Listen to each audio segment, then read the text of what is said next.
కడప జిల్లా బద్వేల్ పట్టణంలోని ప్రముఖ పారిశ్రామికవేత్త సానపురెడ్డి రాజగోపాల్ రెడ్డి, రాధాకృష్ణారెడ్డి బ్రదర్స్ ఆధ్వర్యంలో తల్లి సానపురెడ్డి నాగబాబులమ్మ ద్వితీయ వర్ధంతి సందర్భంగా బద్వేల్ పట్టణంలో పలుచోట్ల ఆశ్రమాలలో నిరుపేదలకు దుప్పట్లను పంపిణీ మరియు అన్నదాన కార్యక్రమాలు ఏర్పాటు చేశారు. కీర్తిశేషులు నాగబాబులమ్మ చిత్రపటానికి పూలమాలలు వేసి ఘనంగా నివాళి అర్పించారు.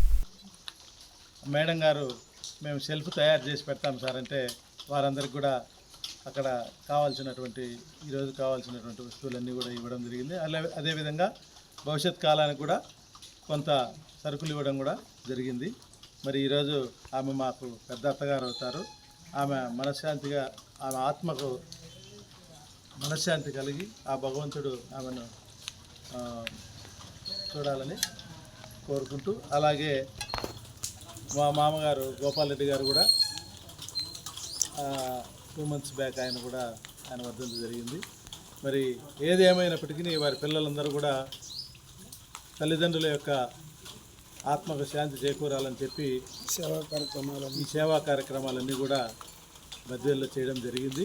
మరి ఇదివరకు సానపురెడ్డి గోపాల్ రెడ్డి గారి ద్వితీయ వర్ధంతి సందర్భంగా కూడా బద్వేల్ మున్సిపాలిటీలో ఒక 5 లక్షల రూపాయలు విరాళం ఇచ్చి మరి పెన్షన్